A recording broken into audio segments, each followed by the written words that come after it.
योग प्रशिक्षण कोर्स भाग 24 के अंदर आप सबका हार्दिक अभिनंदन है। वीरभद्रासन प्रकार 3 आज हम पढ़ेंगे। ध्यान से, पहले भी इसका प्रकार 1, 2 हम पढ़ चुके हैं। उसी के क्रम में आगे का अभ्यास ये है।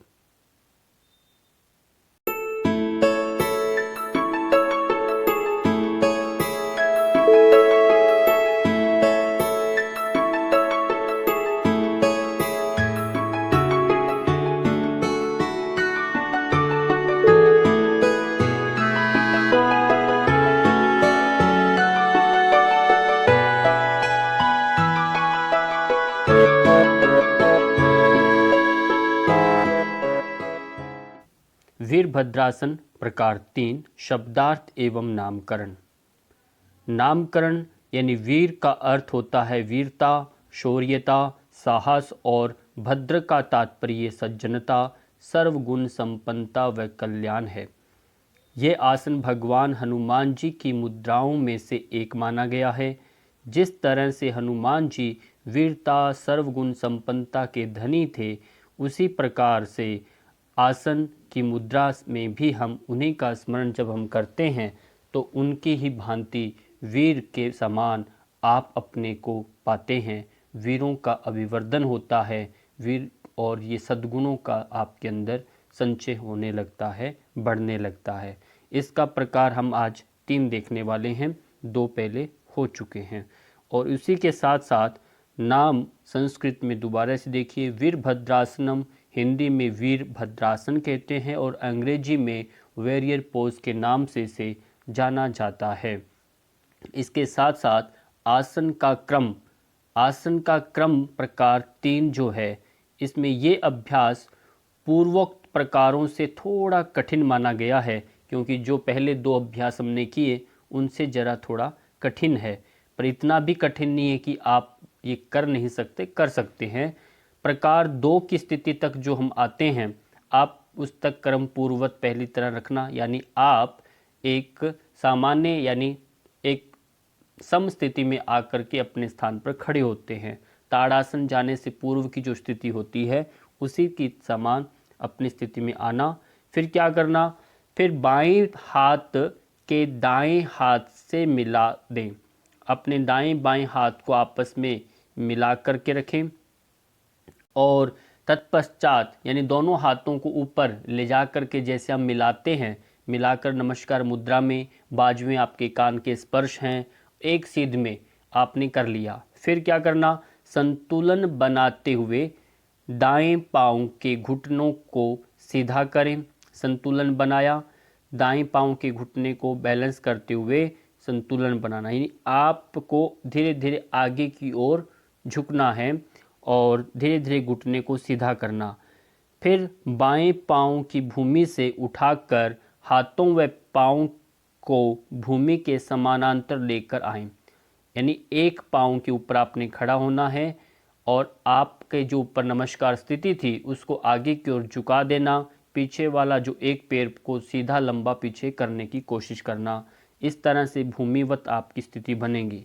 हाथ और गर्दन, मेरुदंड और बायां पांव एक सीध में रहे, एक ही सीध में रहेगा, अर्थात भुजाओं और बाएं पांव को ताने। इस तरह से दाने कि सामने से कोई आपके हाथ खींच रहा है दोनों, और पीछे से एक पांव आपका खींच रहा है और एक पांव पर आप सीधे खड़े हैं। इस तरह से आपने स्थिति बनानी। फिर उसके बाद सिर हाथों के बीच में रखना है, दृष्टि आपकी सामने की तरफ रहेगी और दायां पांव कसा रहे ऐसे पूरा खिंचाव देकर रखना पीछे की ओर, और श्वास प्रश्वास आपका मंद रहेगा। धीमी धीमी गति से श्वास ले सकते हैं या आप रोक कर भी रख सकते हैं। श्वास छोड़ते हुए अभ्यास को विश्राम दें और बाईं तरफ का भी क्रम पूरा करना है आपने। और इसी तरह से काल अवधि की बात करें, 15 से 30 सेकंड तक अथवा स्व क्षमता के अनुसार इसे आपको रोक कर रखना है। कोई जल्दबाजी नहीं, शीघ्रता नहीं, स्वास्थ्य का अनुकूल आपने अपने को रोकना और जोर ज़बरदस्ती बिल्कुल नहीं करनी। फिर आप देखेंगे आसन का चित्र, ये आपको हम कह रहे थे, इस तरह से आपने चित्र बनाना है। एक पाँव पर हाथों पाँव को सामने की ओर खींच के इस तरह से रखें, कोई मानो खींच रहा है, एक टी की आकृति बनेगी। अब प्रभाव देखने शारीरिक रूप से, प्रभाव हमने पहले भी पढ़े प्रकार 1 और 2 में, उसी भांति प्रभाव हैं। फिर भी दोबारा से दोहराता हूँ, ध्यान से समझिए, सुनिए। हाथों से पांव पर्यंत शरीर की संपूर्ण मांसपेशियों में लचीलापन आता है तथा रक्त संचार उचित प्रकार से होने लगता है। इसके साथ ये पिंडली और जांघों की ऐंठन को दूर भगाता है, कहीं बीच में अकड़ न आए उनको ये दूर करता है। और कंधों व पृष्ठ भाग की अकड़न, आपके कंधे हैं इनमें कहीं भारीपन, कोई स्टिफनेस बना हुआ है, उसको दूर करता है, क्योंकि हाथ आप ऊपर लेके जाएंगे, बाजुएं खींचेंगी, साइड में बगल की मांसपेशियां खिंचाव में आएंगी, कानों के पास हाथ जब स्पर्श होंगे तो आपके कंधों का आगे का झुकाव है वो धीरे धीरे कम होगा। इसलिए कहा पृष्ठ भाग और कंधों की अकड़न कम होती है। और ये अभ्यास जंघाओं और नितंबों, एक पाँव पर जब आप बैलेंस बनाएंगे तो आपकी थाइस, आपकी पिंडलियाँ, आपकी एंकल्स, इन सब को और पाँव के तलवों पर खूब खिंचाव बनेगा। और यहाँ तक इतना ही नहीं, आपके नितंब प्रदेश की उरु है, फीमर जो हमारी हड्डी है, बोन, वो भी खिंचाव में अतिरिक्त आपकी वसा को कम करती है। इसके साथ वक्ष स्थल का आकार, हम श्वास पूरा ऊपर के हाथ जोड़े, श्वास भरा और आगे की ओर झुकाएं, आपका पूरा आकार वक्ष स्थल का बढ़ना, जिससे शरीर में प्राण शक्ति का बढ़ना, रक्त शोधन, सब इससे जुड़े हुए विषय हैं। शरीर की रोग प्रतिरोधक क्षमता में वृद्धि होती है, और जब प्राण बढ़ेगा तो रोग प्रतिरोधक क्षमता भी बढ़ेगी। अभ्यासी का शरीर वज्र के समान हो जाता है। जब एक पाँव पर बैलेंस बनाते हैं, दृढ़ता आती है, मन में भाव जगता है, और इस तरह से एक अटल दृढ़ निश्चय से आप जब खड़ते हैं तो शरीर में क्या है, सुदृढ़ता आती है। आसनेन भवे दृढ़म, ये महर्षि घेरंड मुनि ने कहा है, आसन से दृढ़ता आती है। दृढ़ता पूरी रीढ़ की हड्डी की एक समतुलता बनती है, उसमें दृढ़ता आती है, और ये आसन आपकी रीढ़ की हड्डी को स्ट्रॉन्ग करने वाला है, और जिससे सर्दी, गर्मी, भूख, प्यास, यानी पूरे रीढ़ की हड्डी से जुड़े सभी अंग प्रत्यंग अवयव जितने भी हैं वो सब के सब सुदृढ़ होते हैं, अच्छे सक्षम कार्य करते हैं, सुचारू रूप से काम करने लगते हैं। तो ये सब कहा, और तभी शरीर में द्वंद्व सहन की शक्ति आप में विकसित होती है। विशेषतः इसका प्रभाव मांसपेशियों पर अधिक पड़ता है, और यहाँ तक मासिक धर्म का जो चक्कर रहता है, महिलाओं का ऋतु धर्म जो पीरियड्स रहते हैं उनमें अनियमितता है उसको दूर करता है, उसमें एक बैलेंस आता है, हार्मोन्स ठीक प्रकार से कार्य करते हैं। और फिर मानसिक स्तर पर इसका क्या प्रभाव है, भय का भाव आपके अंदर यदि भेरूपन है, भय है, डर बना रहता है, तो वो भी समाप्त होता है और आत्मविश्वास की वृद्धि होती है। डरपन यानी आप खड़े होकर स्टेज पर बोल नहीं सकना, वो आत्मविश्वास। मन का कमजोर, मन के हारे हार है, मन के जीते जीत। तो मन का कमजोर होना, और हनुमान जी का आसन कर रहे हैं आप, और हनुमान जी का आसन करते हुए फिर भी डरे, ऐसा हो नहीं सकता। भूत और डर हनुमान जी के पास नहीं है। वो मानसिक स्तर से भी और शारीरिक स्तर से बलवान थे, और आत्मिक स्तर से भी। तो यहाँ आत्मिक बल यानी आपका आत्मविश्वास में वृद्धि करता है ये आसन, और डर दूर भागता है इससे। मानसिक दृढ़ इच्छा शक्ति बढ़ती है। आपकी मानसिक जो भी मन में आप संकल्प कर लेते हैं, जो भी सोच लेते हैं, धार लेते हैं, उसको पूरा करने में यह आसन आपका बड़ा सहयोगी है, क्योंकि आप दृढ़ निश्चयी बनते हैं। क्यों, आप एक पाँव पर खड़ा होना अपने आप में एक प्रतिद्वंद्व है, चैलेंज है अपने आप से। उसमें रुक जाना तो आप समझिए सामान्य जितने भी आप कुछ भी निर्णय लेकर कुछ भी लक्ष्य लेते हैं तो वो सब आप अच्छे से वहन कर सकते हैं। और ये संतुलन आसन का एक प्रकार है। इसमें आप बैलेंसिंग बनाते हैं, एक पाँव ऊपर डिग ना जाए, और जो विद्यार्थियों की एकाग्रता भी इससे विकसित होती है। इसलिए सामान्यतः ये आसन सभी विद्यार्थियों को कराना चाहिए। थोड़ा कठिन जरूर है, पर ये अभ्यास कराया जा सकता है। और आध्यात्मिक स्तर पर इसका प्रभाव शक्ति को ऊर्ध्व जो रोहन है, शक्ति आपका नीचे अधः यानी मूलाधार चक्र से ऊपर जैसे जैसे क्रमशः भेदन करती ऊपर जाती है तो ऊर्ध्व रोहन होने लगता है, और जो ब्रह्म तत्व प्राप्ति में ये बहुत ही सहायक है। इसी के साथ शक्ति केंद्रों पर विशेष प्रभाव पड़ता है। आपके जितने शक्ति केंद्र हैं उन शक्ति केंद्रों पर भी इसका प्रभाव पड़ता है। मांसपेशियों पर प्रभाव देखिए, जब हम आगे की ओर झुकते हैं तो आपकी अपर थाइज, आपकी पिंडलियों, आपकी लोअर, आपकी बैक और पेट के ऊपर भी खिंचाव आता है। कुल मिलाकर के ये मांसपेशियां इस आसन से प्रभावित होती हैं, और आपको चित्र बार बार इस तरह से दिखाए जाते हैं ताकि आपके चित्त में, आपकी बुद्धि में इनका चित्र बैठे, जिससे आप कराते समय इन पर विशेष ध्यान दे सके। अब देखिए अगला, हमारे शरीर में जो चक्र हैं, चक्रों का क्या प्रभाव है। स्वादिष्ठान चक्र है, मणिपुर चक्र है, पेशुद्ध चक्र है, आज्ञा चक्र है। इन चारों चक्रों पर इस आसन का विशेष प्रभाव पड़ता है।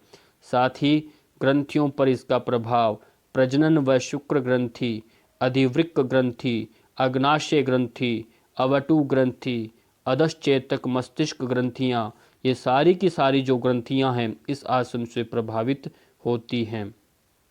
आसन से पूर्व करने योग्य जो अभ्यास हैं, त्रिकोणासन, ताड़ासन, कटि संचालन आसन और अंतिम में वृक्षासन, ये अभ्यास पहले कर लेने चाहिए। मैं शीघ्रता से इसलिए बोल रहा हूँ, ये आसनों के जो प्रभाव हैं, लाभ हैं, ये हम पहले प्रकार 1-2 में पढ़ चुके हैं। प्रसारित पादांगुष्ठासन, पादोत्तान आसन और अर्धचक्रासन का जो अभ्यास इस आसन करने के बाद करना चाहिए। और इसी के साथ सावधानियाँ संधिवात रोग, आपके जितने भी जोड़ों के दर्द हैं, कमर दर्द है, जोड़ों के दर्द हैं, आपका गर्दन का दर्द हो, भले कंधों का दर्द हो, कोई भी दर्द क्यों ना हो, ऐसी स्थिति में अभ्यास कम करना, न करना, और करें भी तो किसी भी प्रशिक्षक के सानिध्य में आकर पूछकर देखते हुए निगरानी में करें। अंग प्रत्यारोपण यानी आपका नी रिप्लेसमेंट, आपका घुटनों का ऑपरेशन हुआ है, घुटने बदले हुए हैं, तो ऐसी स्थिति में न करें। और साथ ही साथ ध्यान दें, आयु की अवस्था का ध्यान रखें। आयु से पहले यदि है तो आप पहला प्रकार 1 करें, फिर 2 करें, क्रम उसी से आना है, तभी जा कर के यहाँ तक पहुँचेंगे और ये प्रकार 3 अच्छे से कर पाएंगे। डायरेक्ट करेंगे तो ये थोड़ा सा इसमें काफ़ी हद तक त्रुटियाँ बनेंगी। और दूसरा प्रकार 1 व 2 पूर्ण सिद्ध होने पर ही ये अभ्यास करें। ये जो मैं अभी कहा, उच्च रक्तचाप व घबराहट की स्थिति में प्रकार 3 का करना मना है। आपका बीपी हाई है, आप श्वास रोक नहीं पाते, ऐसी स्थितियों में तो ये अभ्यास नहीं करना, क्योंकि जब करते हैं तो ऐसे हमारे हृदय की धड़कन भी बढ़ती है। इससे विशेष बातों में ध्यान देना, अंतिम अवस्था में अपने जो पाँव के पंजे हैं, नीचे का पाँव की डायरेक्शन है, पीछे पाँव का जो आप एक लय में बनाते हैं, लंबा पाँव जो करते हैं पीछे वाला, उसका पाँव का जो पंजा है वो बिल्कुल सीधा रहना चाहिए, उस पर ध्यान देना। हाथों की जो बाजुएं हैं वो कानों के साथ स्पर्श रहे, और जिस तरह से आप जाते हैं क्रम से, वो क्रमबद्धता और लय के साथ बिना जल्दबाजी, झटका न देकर आराम से स्लो मूड में आप जाते हैं, और धीरे धीरे समयबद्धता अंतिम जैसे 15 से 30 सेकंड, 5 सेकंड, जो भी आप अपने सामर्थ्य से रोक सकते हैं उसको उतने समय तक रोकना आसन को, तभी जाकर के आसन ज़्यादा सुप्रभावी बनेगा। और ये आपका पूरा वीरभद्रासन प्रकार 3 का ये थ्योरी जो है पूर्ण हुआ भाग। आगे अब और वीडियो के माध्यम से इसी को समझेंगे, इसी भाग को। वीरभद्रासन प्रकार 3 का वीडियो आप ध्यानपूर्वकता से देखिए। सर्वप्रथम आप एडी पंजे मिलाकर के अपने स्थान पर खड़े हुए हैं। श्वास भरते हुए दोनों हाथों को साइड से लेकर के जाना और यहीं से श्वास छोड़ा और फिर पुनः श्वास भरते हुए धीरे धीरे दोनों हाथों को ऊपर नमस्कार स्थिति में ले जाने के बाद बहुत ही सावधानी से बैलेंस बनाते हुए धीरे धीरे एक पैर को उठाया और यहीं से आगे झुकते हुए दूसरे पाँव को पीछे फैला देना है लंबा। इस तरह से फैलाना कि पूरे शरीर की आकृति एक टी के समान बन जाए और नीचे वाला घुटना बिल्कुल सीधा, पूरा झुकाव आगे की ओर झुका के रखना, बाजुएं कान के स्पर्श। यहीं से धीमी धीमी गति से वापस आना, बिना जल्दबाजी किए आराम से वापस आइए और श्वास छोड़ते हुए धीरे धीरे हाथ दोनों नीचे लेकर के आना है। ये आसन पहले दो आसन जो हमने प्रकार 1 और 2 जो किए थे उन दोनों से थोड़ा कठिन है। जब प्रकार 1 सिद्ध होए, फिर दूसरा सिद्ध हो जाए, फिर तीसरे प्रकार का अभ्यास आपने करना है। और ये वीरभद्रासन प्रकार का जो तीसरा भाग, इसको बैलेंस कर रहे हैं दूसरी तरफ से। इसी तरह से श्वास भरते हुए ऊपर गए, दोनों हाथों को आपस में मिला करके पूरा ध्यान आपका कमर को खींच के रखना। जितना अच्छा आप कमर को खींचेंगे उतना ही अच्छा आपका अभ्यास होगा। जल्दबाजी नहीं करना, शीघ्रता बिल्कुल नहीं करना। पूरा ध्यान आपका अपनी कमर पर, पूरा पीठ समतल अवस्था में बन जाए, हाथों को आगे की ओर झुका के रखें, कान के साथ पीछे पाँव का पंजा पूरा खींच के रखना। नीचे जो पाँव है उस पाँव पूरा घुटना खींचा हुआ रहे। धीमी धीमी गति से श्वास भरते हुए आपने ऊपर गए और श्वास छोड़ते हुए दोनों हाथों को नीचे लेकर के आना है। नीचे लाने के बाद आप और धीमी गति से श्वास सामान्य करेंगे, सामान्य स्थिति में आके खड़ेंगे। इस तरह से आपका ये अभ्यास पूर्ण हुआ। वीरभद्रासन प्रकार 3 की कुछ विशेष बातें ध्यान दीजिए।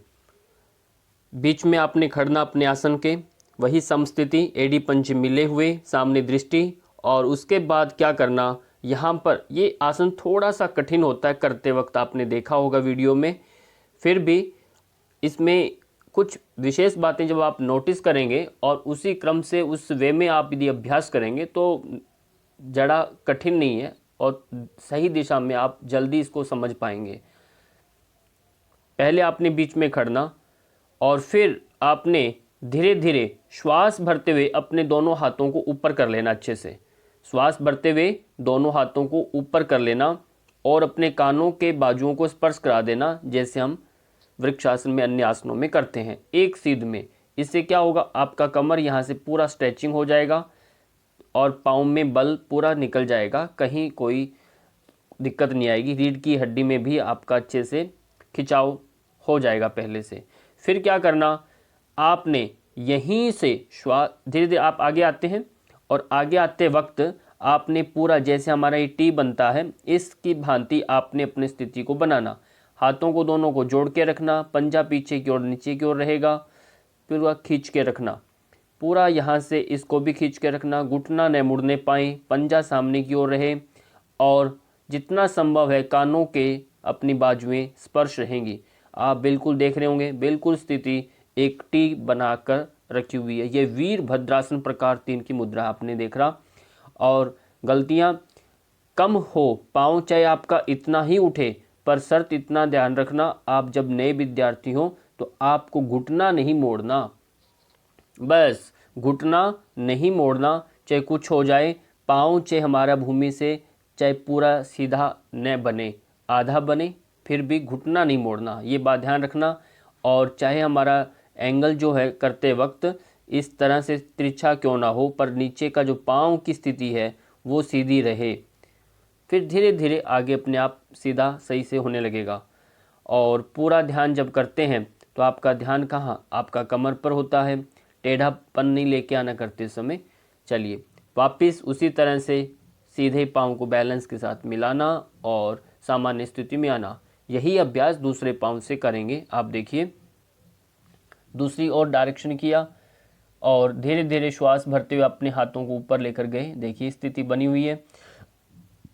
फिर धीरे से आपने आगे की ओर झुकना, इस तरह से झुकें कि आपका पूरा पाँव घुटना सीधा रहे, पंजा सीधा, जितना हो सके नीचे की ओर आएं, समतल बनने की कोशिश करें, पंजा खिंचा कर रखनी है। और ये अंतिम मुद्रा में आपने रुकना है। और ध्यान पूरा कहाँ देना आपने जब करते वक्त, पूरा पीठ के ऊपर ध्यान देना है और सामने दृष्टि बना के रखनी और पंजा पूरा खिंचाव देकर रखना, घुटना न मुड़ने दें। इन सब का ध्यान रखना। जब ये पहले वाले जो इससे पहले आपने प्रकार 1 प्रकार 2 जो अभ्यास देखे वो सब हो जाएंगे, तब ये मुद्राएं सीधी अच्छे से स्पष्ट होंगी। और यहाँ एंकल्स के अंदर यहाँ पर खूब स्ट्रेस आता है, पाँव के तलवों में खूब खिंचाव आएगा। हो सकता है आपके क्रम भी आए, पर चिंता नहीं करना। मालिश करें, विश्राम लें, एक दिन रुक कर अभ्यास करें, पर अभ्यास करते रहना है ये। ठीक, इसी के साथ वापस आएंगे क्रम से एक एक करके। कुछ भी कठिन नहीं है, सामान्य अभ्यास है। और क्रम से जाना, क्रम की लयबद्धता, समयबद्धता और आपका एक क्रमबद्धता बनी रही, तीनों का ध्यान जरूर देना है। इसी के साथ आपका ये वीरभद्रासन का पूरा तीनों का प्रकरण पूर्ण हुआ। सबका बहुत बहुत धन्यवाद।